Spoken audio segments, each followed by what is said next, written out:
Hello and welcome to Living a Culture of Life podcast by Human Life International. I'm your host, Colleen Haupt, and I'm joined today by Maria Jones from the UK. And today we're going to be talking about the joys of family life. So let's just jump right into that, Maria. What are some of the joys of family life for you? Thank you, Colleen. So I am a mum of six children and I'm married to Peter, and we have got a life where I'm working part-time. So I have, the ins and outs of leaving the babies and having all those things, those little challenges and working challenges, but then the joys of coming home and holding the baby and saying, hooray. And I think actually just generally in life and with all the different things that go on, the seasons of life and through whatever seasons you're kind of going through, like the seasons of the church and the seasons of the year, like through pregnancy times and all the special things in that. And I love all the different bits in that. And like I feel young when I'm pregnant. And, I know there's like the challenges, the aches and all those things, but I do otherwise feel like I'm young, I'm starting a new life and I'm like at the beginning of motherhood again, sort of thing. And then when the new baby comes, I love that time. And when all the other children come, I love the new baby and meeting the new baby and getting to know them, and just an incredibly special time.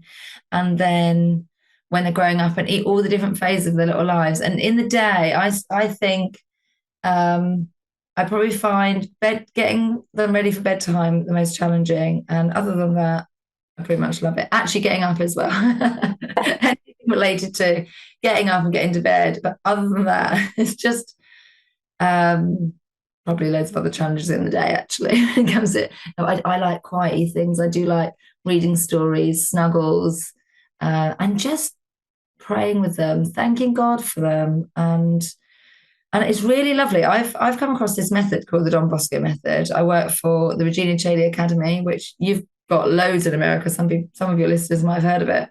And we have one academy in the UK, and we are so impressed with it. We really like it. Anyway, it's a hybrid. It's one of these hybrid models of an academy. And in the academy, we use a method called the St. Don Bosco method of preventative behavior management. So this is, known beyond Regina Cheli Academy. And you sort of help to form the children, and you're like an older brother along the same journey of, getting to heaven. And I love working with the children, having time, because we have that time with the hybrid, they're not in school all the time. They go in for 2 days, and having all of that time just to go to them and say, okay, look, I really think if you do this, or what do you think about this? And asking them what, and working with them to help form them. I love all of that. It's just such a joy as a mum to be able to, help to guide them and have lovely chats with them and get to know these new little people who are your children. So yeah, I find motherhood an incredible, wonderful thing. And like I say, so many challenges, but yeah, that's what I love about it. Oh, that's beautiful.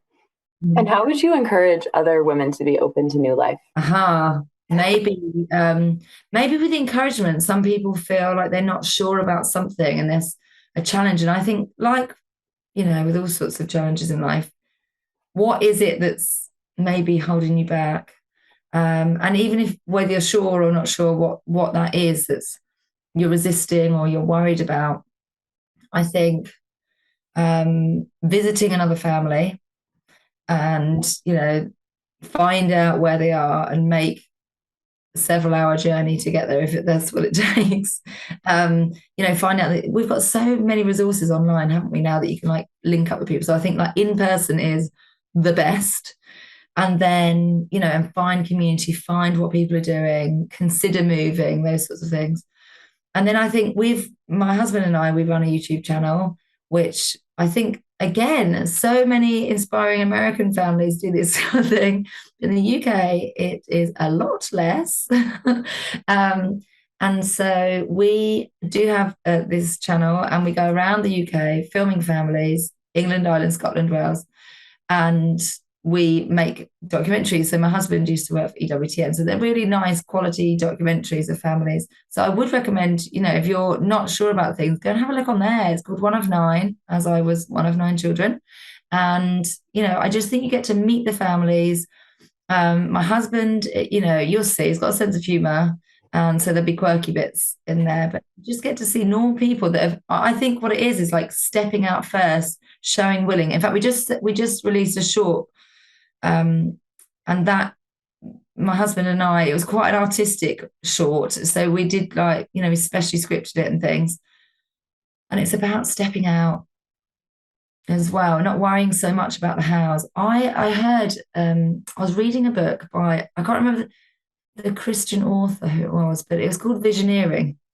And Okay. he spoke about um in the Bible, there was two occasions he gave of when people were worrying about how could this be, like how could I have a big family? How could this be for us? And one was the Annunciation, Our Lady saying, but how could this be? And the angel reassuring her, but with God, anything is possible. And the other time was, and so it's like sort of the how is God's department. And the other time was Peter walking on water. And I still think of these times like Peter is walking on water. Wow. And then he looks to himself and his own humanity. And that's when he's like coughing and spluttering. And I think like keep our eyes on Jesus, say our prayers. We've got a mind and a will, and we can use our creativity and intellect. We can use our creativity and work out solutions. Seek help of the community, family, and things if there's something that's stopping us. A priest. But I definitely think for me, I've loved meeting other families, seeing how they do things. And also, I think it can be when you see a family, and I've said this particularly at the beginning of doing our show, you see a family and you're just like, wow, they've got it all together. And when you go and meet them, they have got it all together, but actually they've done it one child at a time. And every Mm. time there's a whole 9 months of pregnancy, and then give or take, and then of all that thinking time and mulling it out, working it out and then when the baby comes, this beautiful system that God has made where all they need is love and food and shelter, really. They could sleep in a drawer, they could wear, you know, the simplest things every day. You could really get by with almost nothing. And then when you've got that baby, then bit by bit you're starting thinking, homeschooling, that sounds like a good idea, or this sounds, and then just each step you just get closer to whatever you need. But if you think in advance, how am I going to do all of this? Then you don't need to do all of this yet. You just need to do the next right thing. Perhaps. Yeah, that's a great way to think about it. And what would be some of the characteristics of a good community for you? Like how will that help form children well? Oh, that's a great question. Um, I mean, I hear about your communities over there, and they are some wonderful, like big mega family things. And I think that's it. You want to be in a community. Well, I do. I love being in a community, a physical one where people are there. You can go and see them. Um, One centered around a parish is really powerful because then you're like mass every week. You're seeing other families. When I was growing up, I went to mainstream school, and it was Catholic one. And but to be honest, that's where I was challenged in my faith Mhm. so much for my informed self, unformed, that I lost my way in big ways. And so I've really committed to finding Catholic friends for my children. So for us now, I'm grateful for the parish and the mass. We go to a Latin mass now, which I never knew about before, and it's so intricate and wonderful and deep, and it's almost like this like whole new journey that our family are going on in the last 4 years. Yeah, 4 years. So that's been beautiful, and that's really helped with like reverence and with the children at mass and things. I've really loved that. And then yeah, some good cracking homilies from the FSSP priests. um and then so the parish, and then like the education that we've got, this Regina Chaley has grown off it, or there might be like homeschooling co-ops in the community, and then other families in the community. Even if it's not your own, that your children can either have cousins or youngsters that are growing up in the faith. Those things, I just think, yeah, people there for you, helping. And you know what? People can be isolated, and there's other ways of doing things. Just get on Zoom, be creative, think about what you need. You know, if you want your children to have friends or whatever. I think there's like, some of those homeschooling programs have got like online forums for the children as well. And those things just tap into anything like that. That certainly is what's helped us. Yeah, that's great. I know the community does so much. Like growing up, I didn't have as much of a community, but now living in Front Royal, there's such a great community here, and just seeing the difference of how much, like having the priest at mass stand up and encourage families to bring their kids and saying how wonderful it is to have kids means a lot to the families that are coming with a crying 2-year-old. Like, so I can definitely, having seen the difference between the two, definitely understand how beautiful that is. And then I remember when you were talking before this podcast, you were talking about slowing down and enjoying your children. So what are some ways that you would recommend to mothers to do that? Or this has been, yeah, something I've been pondering, pondering over the last few years, because you know, now to live at the moment for many families, we have to have two parents working. And so that is our reality. We need the two working. And so because of that, I my time has just got tighter and tighter. And then there was a period of time where I was just always busy, busy, busy. And I was just thinking, like, when my children look back, I just don't want to think mummy was always busy, she was always working, not for sort of little cosmetic reasons, but like really deep wanting them to know that I was there, I loved them, and I, helped to form them and things.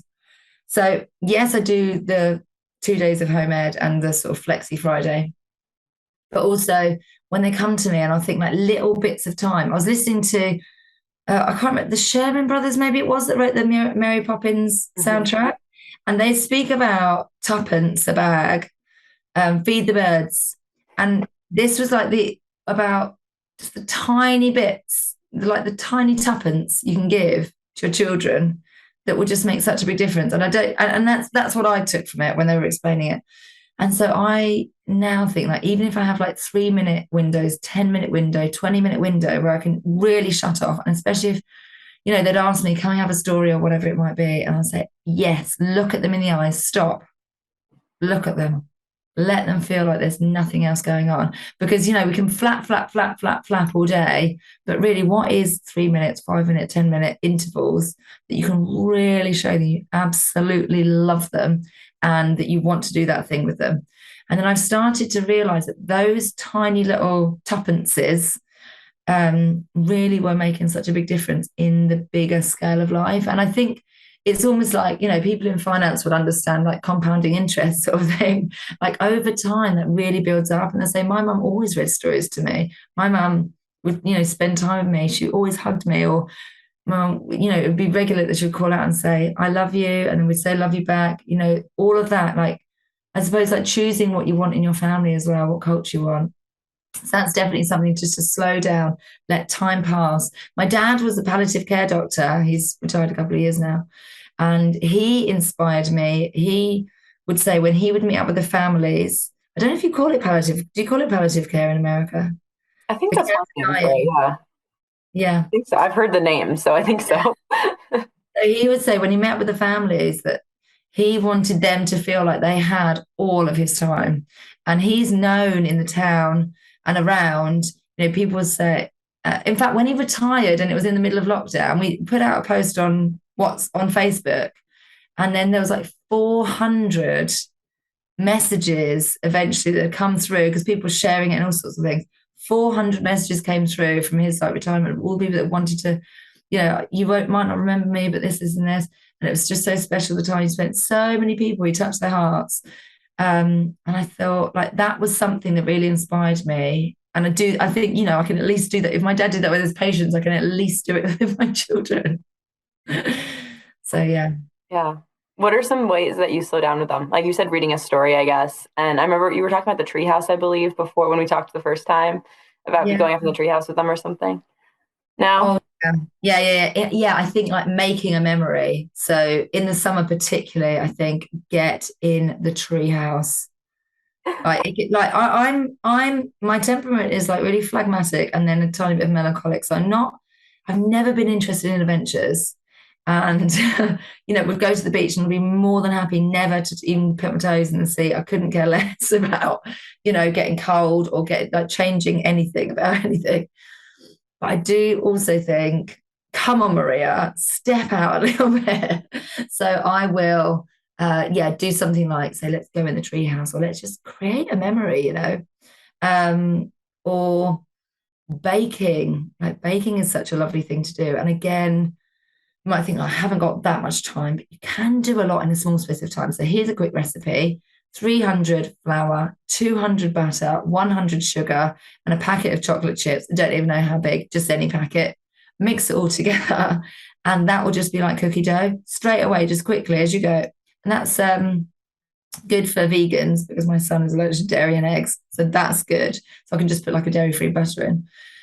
Stick it in the oven for, I don't know, 10 minutes or something like that. That is so quick and easy to do. Like, that's another thing. My mum used to bake, like, just, and then in the baking time, it's not even that you've just done a quick activity or you just read the story, but that is the time where you can hug them or tell them you love them or ask them about their day or just calm them about something that might be going on. And I think like the mother's presence is so important.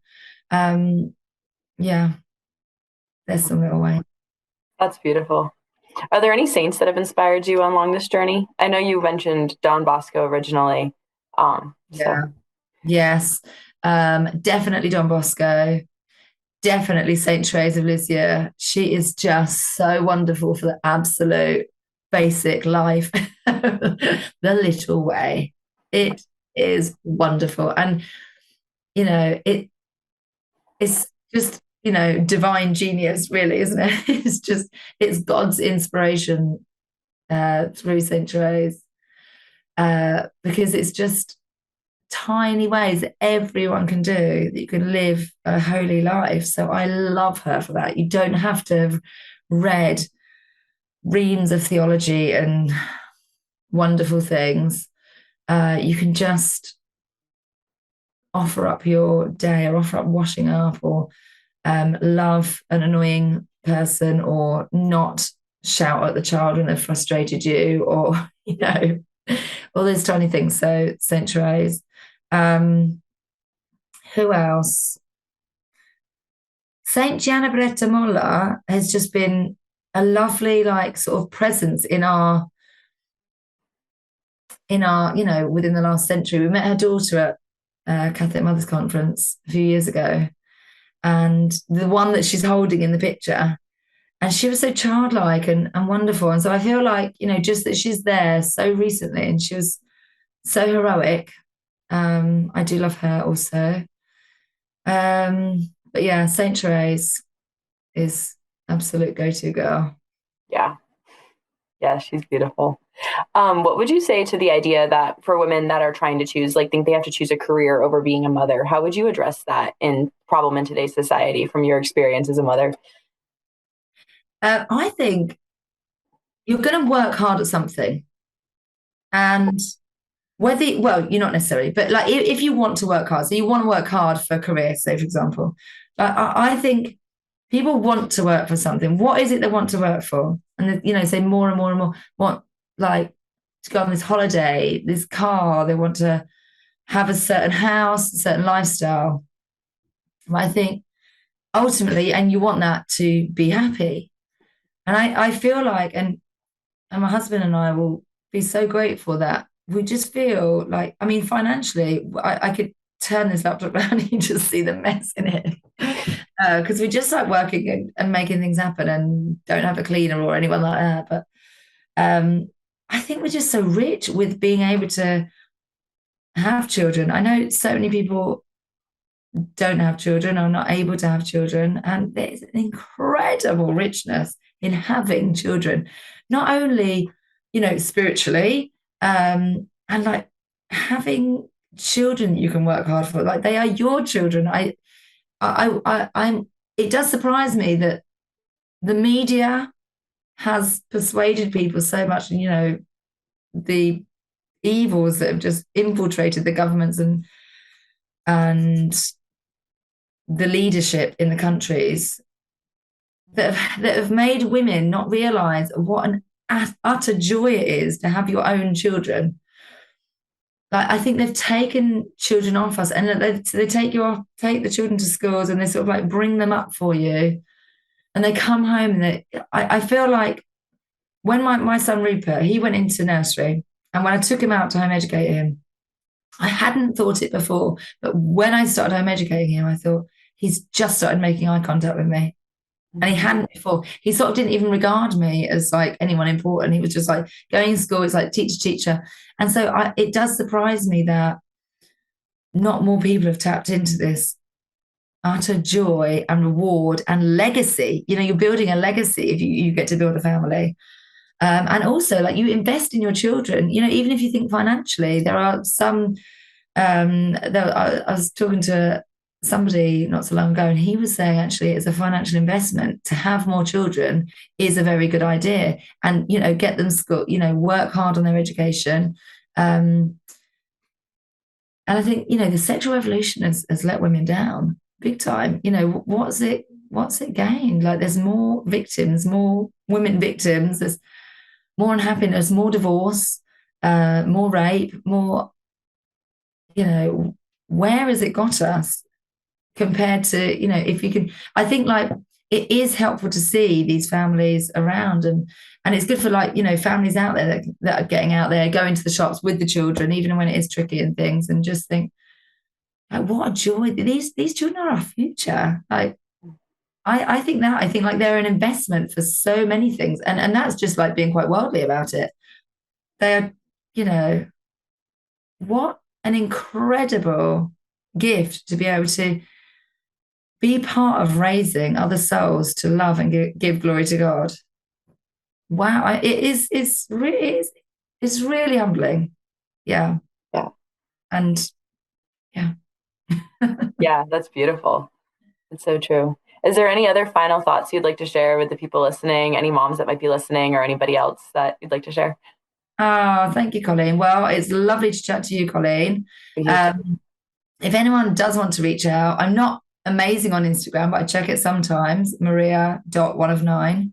But like, you know, if people wanted to look at some families and what we're doing in the UK, then do feel free to look at One of Nine in words on YouTube. I'll Uh, link it in the bio too, so that if people want to go to it, that link will be right there. yeah, and do share it. We would love to carry on. I mean, we're going, but we we do as much as we can. I mean, we're raising 6 children and working and running the YouTube and whatever, but you know, we want it to carry on. So share it, support our work if you feel to support our work, and just enjoy it, you know, comment on a video or something. But yeah, that's it. God bless you. It's just a treat to, you know, be able to communicate with some of you. And it would be lovely if we could hear if anyone wanted to chat back. Yeah, I loved the videos that I saw. I really enjoyed watching them. So they were so beautiful and so hopeful, I guess. There was a very positive family life. I guess I see that here in this community a lot. And it was nice to see it portrayed in the media in a way, because like YouTube's media, like in other parts of the world. So yeah. Thank you. Yeah. And thank you so much for joining us today. Mhm. And to all of our listeners, please like and follow and subscribe on YouTube or Rumble or any of our audio platforms, and keep on living the culture of life. God bless.